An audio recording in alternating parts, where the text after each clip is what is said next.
world you know today feels safe, almost tame, compared to the one our ancestors called home. Back then, danger wasn't a distant story in the news. It was crouched in the tall grass, gliding silently beneath dark waters, and watching from the shadows as you slept. Every step outside your camp could turn into a fight for your life. Lions, larger and stronger than any alive today, roam the plains. Crocodiles with long legs could explode from the water and outrun you on land. And bears stood so tall, their shadow could swallow you whole. Even the air carried the scent of predators, and nightfall was an open invitation for death to come calling. For tens of thousands of years, humans weren't kings of the food chain. We were fragile survivors in a planet-sized arena ruled by monsters. Every hunt was a gamble, every drink from a river a risk, and every journey into the wilderness a step into enemy territory. Yet somehow, against teeth, claws, venom, and sheer brute force, we fought back. This is the story of that brutal, beautiful world, and the most terrifying creatures our ancestors faced to carve out a place in history. Chapter 1. Africa, Cradle of Life, Arena of Death. Long before humans crowned themselves rulers of the earth, Africa was not just our birthplace, it was our first battlefield, a place where every sunrise was a countdown to the next encounter with death. 2 million years ago, the first members of our genus, Homo, appeared here, stepping into a world that seemed engineered to destroy them. The land was breathtaking in its beauty, golden grasslands stretching to the horizon, dense forests alive with birdsong, rivers glinting in the sunlight. But beneath that beauty lurked a predator at every turn. Lions, larger and stronger than their modern descendants, hunted in disciplined, coordinated prides, their golden eyes scanning the savanna for anything vulnerable, including early humans. Leopards were the silent killers of the night, able to stalk without sound and strike with surgical precision, their ambushes so efficient that even today, 70% of baboon deaths come from these spotted assassins, and our ancestors were just as exposed. Hyenas with jaws built to shatter bone weren't the cowardly scavengers many imagine. They were bold, clever, and organized, willing to swarm a human hunting party to steal fresh meat, and brazen enough to slip into sleeping camps under the cover of darkness to drag away the unwary. The rivers were no refuge. Beneath their calm surfaces, crocodiles the size of small cars lay motionless, waiting for the ripple of a footstep before erupting upward in a blur, teeth clamping down with bone-crushing force and pulling their prey into the depths. And if the crocodile didn't get you, the hippo might. A deceptively comical shape, hiding a short temper and canine teeth the size of a man's forearm, capable of outrunning a human in short bursts and killing without hesitation. Even today, they take more African lives annually than lions, leopards, and crocodiles combined. But perhaps most terrifying of all was Homo therium, the scimitar-toothed cat. An apex predator as long as a lion, but with even longer, deadlier fangs, built for speed and raw killing power, stalking both megafauna and the early humans who dared cross its path. Against this roster of nightmares, our ancestors' weapons were primitive: sharpened sticks, chipped stone blades, fire when they could manage it. And their most reliable defense was bipedal intimidation, standing upright, waving arms, shouting in an attempt to bluff predators into thinking they were larger and more dangerous than they really were. Yet in the wilds of Pleistocene Africa, bluffing didn't always work. Every trip to fetch water from a river was a game of roulette with crocodiles. Every hunt was a contest, not just with the prey, but with the predators who wanted it too. And every night was a gauntlet of sounds: low growls, distant roars, the eerie laughter of hyenas, reminding them that the darkness belonged to others. Even sleep was a risk. With poor night vision, weak sense of smell, and mediocre hearing, humans were utterly vulnerable once the sun dipped below the horizon. And still, they adapted. They learned to cooperate, to post sentries, to use fire not just for warmth, but as a weapon, to track predators and understand their behavior. Over thousands of years, Africa honed us into survivors. It forged our instincts, sharpened our minds, and forced us to innovate, laying the foundation for the strategies and resilience that would one day carry our species beyond its birthplace. and into the rest of the world. Africa was more than the cradle of life. It was the arena where our fight for existence began, and only those who could outthink, outlast, and sometimes outrun the continent's monsters lived to see another dawn. Chapter 2: Europe and Eurasia. The frozen killing fields. If Africa was our birthplace, then Ice Age Europe and Eurasia were the proving grounds where nature tested not just our courage, but our endurance against cold, hunger, and predators, unlike anything most of the world had ever seen. Imagine stepping into a land locked in an eternal winter, howling winds cutting through layers of fur and hide, snow crunching beneath your feet, and a sky the color of steel. In this frozen wilderness, survival was not just about watching for predators. It was about enduring a world that wanted you dead in every possible way. Towering above all threats stood the cave bear, a beast that could rise to 3.5 meters, over 11 feet, on its hind legs, and weigh up to a metric ton, heavier than the largest Kodiak bears of today. Broad-headed, massively muscled, and armed with claws the size of daggers, it was not the kind of neighbor you wanted in a world where humans and bears both competed for the same caves.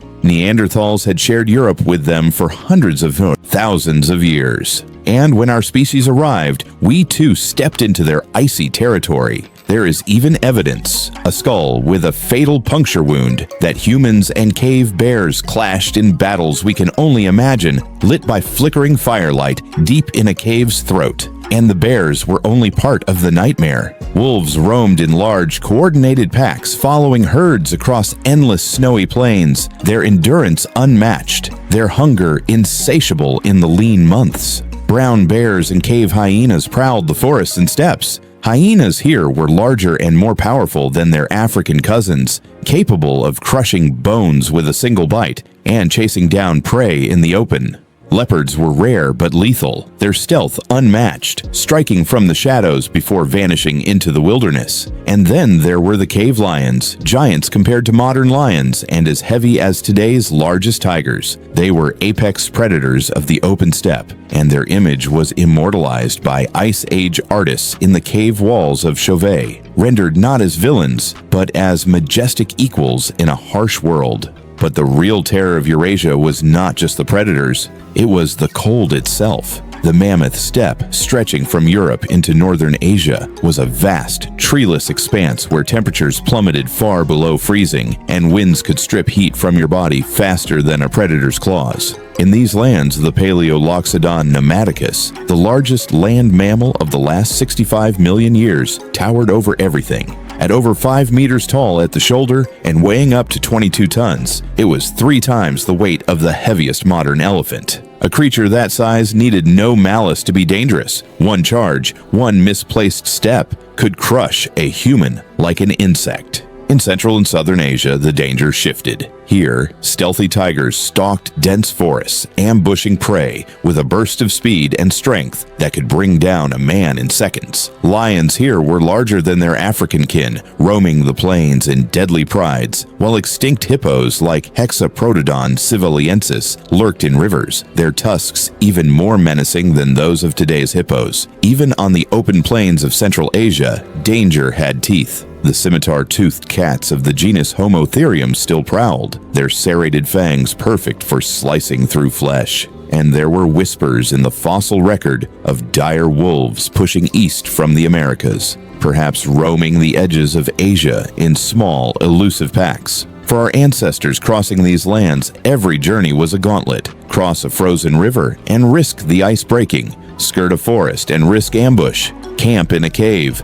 and risk finding a bear already inside. The land offered no mercy. Food was scarce, predators were relentless, and the cold could kill faster than any tooth or claw. Yet it was here, in these frozen killing fields, that humans proved their adaptability once again. They learned to hunt in coordinated groups capable of taking down prey much larger than themselves, to craft layered clothing from hides and furs, to build shelters that could hold heat against the wind. They began to understand migration routes, not just of prey, but of predators, avoiding dangerous territories when possible, and preparing for battle when it wasn't. In Europe and Eurasia, humanity's survival was a constant negotiation with death itself, one that demanded not only courage and cunning, but the will to endure a world that seemed to want us gone. And endure we did, carrying the lessons of the ice and the predators into the next chapter of our conquest of the planet.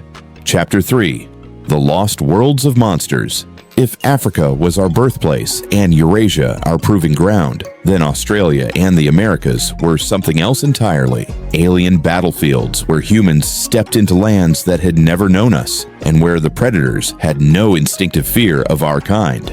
Australia, 60,000 years ago, was a sunburnt continent alive with giants and monsters that seemed torn from a fever dream. Our ancestors arrived here not by accident, but by design, crossing land bridges and narrow seas when the ocean levels were far lower than today, stepping onto Sahul, the prehistoric supercontinent that joined Australia, Tasmania, and New Guinea. What awaited them was not just unfamiliar, it was utterly unprepared for human ingenuity. Towering over the rivers lurked Quinkana, a land-running crocodile with long, powerful legs, ziphidont serrated teeth built for slicing flesh, and a potential length of up to 9 meters. Unlike modern crocodiles, this beast was not limited to ambush from water. It could chase you across open ground, its speed turning dry land into no man's land. And if Quinkana wasn't enough, the forests and plains hid Megalania, the largest lizard to ever walk the earth. A venomous monitor dragon stretching possibly up to 8 meters and weighing over a ton. Stealthy and low-slung, it could blend into the scrub until it was almost within striking distance, its bite delivering not only physical trauma, but toxins that slowed and weakened prey,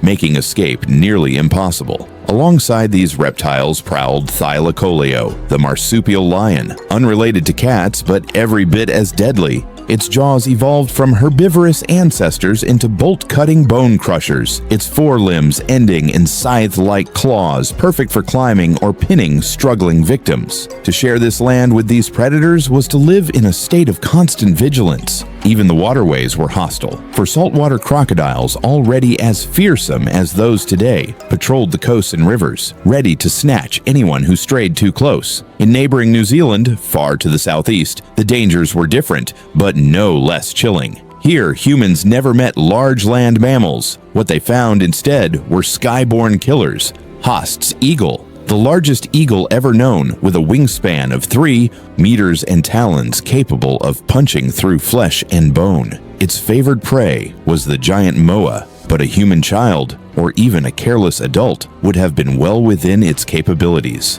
These islands, pristine and isolated for millions of years, were a reminder that danger could come from above as easily as from the ground. But the Americas, the Americas were a true theater of Ice Age majesty and menace. When humans crossed into North America more than 20,000 years ago, they entered a continent where predators were not just large, they were legends. On the plains roamed the American lion, Panthera atrox, 25% larger than any lion alive today, and potentially weighing over 500 kilograms, a golden giant built for speed and ambush, its roar carrying for miles over the grasslands. In the forests and highlands, Smilodon, the saber-toothed cat, waited, its forelimbs like living steel, its upper canines nearly 30 centimeters long, each a dagger designed to puncture the throat of massive prey. 3 species of Smilodon existed, with Smilodon populator in South America ranking among the largest felids in history, a beast that could weigh over 400 kilograms. And these were not solitary killers. Dire wolves, genetically distinct from modern wolves by 6 million years, hunted in coordinated packs, each animal larger and more powerfully built than today's gray wolves, capable of bringing down bison, muskox, and even young mammoths. Over the icy north ranged the short-faced bear, Arctodus simus, towering at 12 feet when upright and weighing up to 1,200 kilograms, its long legs built for high-speed pursuit, making it not just a scavenger, but a deadly competitor. In the southern continent, its cousin Arctotherium dwarfed even that. Potentially 14 feet tall, and at nearly 4,000 pounds, it may have been the largest carnivorous land mammal since the dinosaurs' extinction. Yet not all threats in the Americas came from meat eaters. The giant ground sloth, Megatherium, despite its herbivorous diet, was an unpredictable tank of muscle and claws, capable of killing with a single swipe.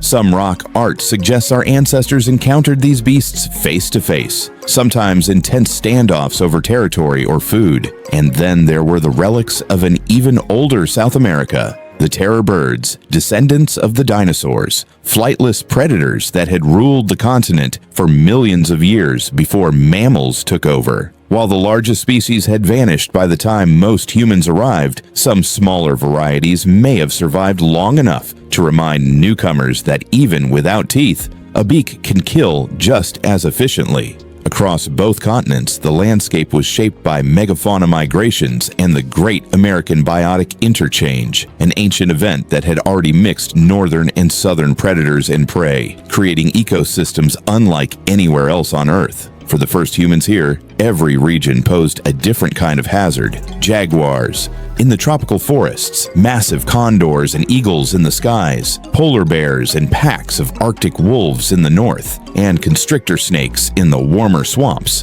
But unlike in Africa or Eurasia, here in these new worlds, the animals had never seen a human before, and that was both a blessing and a curse. Some predators were slow to recognize us as dangerous, making them easier to hunt, while others were dangerously curious, testing the strange new two-legged intruders without fear. This imbalance may explain why so many of these giants vanished within a few thousand years of our arrival, whether by direct hunting, habitat change, or a combination of both. Still, for those first generations, life was a gauntlet. Imagine stalking a mammoth herd for meat, only to find yourself stalked in turn by a smilodon. Picture a moonlit night on the plains, your small fire flickering as shadows of dire wolves move just beyond the light, circling. Or crossing a frozen river, the ice groaning underfoot, knowing that if it breaks, you won't drown alone. A short-faced bear will be waiting on the bank. These were the moments that defined the human journey through the Americas and Oceania, moments where survival depended on every scrap of knowledge, every ounce of muscle, and the unshakable will to see another sunrise. In these lost worlds of monsters, we were not conquerors from the start. We were trespassers learning the rules of lands that had belonged to others for millions of years. And yet, through fire, stone, and cooperation, we carved a place for ourselves even as the shadows of the great predators slowly faded from the earth, leaving only bones, stories, and the memory of a time when we were not the hunters, but the hunted. There was a time when the world did not belong to us. A time when every forest whispered with unseen eyes, every river hid jaws beneath its surface, and every open plain was a stage where something faster, stronger, or hungrier could end you in an instant. From Africa's sunlit savannas to Eurasia's frozen killing fields, from Australia's land-running crocodiles to the saber-toothed titans of the Americas, our ancestors walked through a planet-sized gauntlet of monsters. We were small, we were fragile, and we were not in charge. But it was here, in the shadow of giant lions, in the scent of stalking wolves, in the echo of talons slicing air, that we became something more. We learned to turn fear into strategy, weakness into weapons, and fire into a fortress. We didn't inherit the top of the food chain. We fought for it, tooth for tooth, claw for claw. And though the great beasts are gone, their ghosts still live in us, in the way our hearts race in the dark, in the stories we tell around fires, and in the part of us that remembers. The world was once theirs, and we survived it.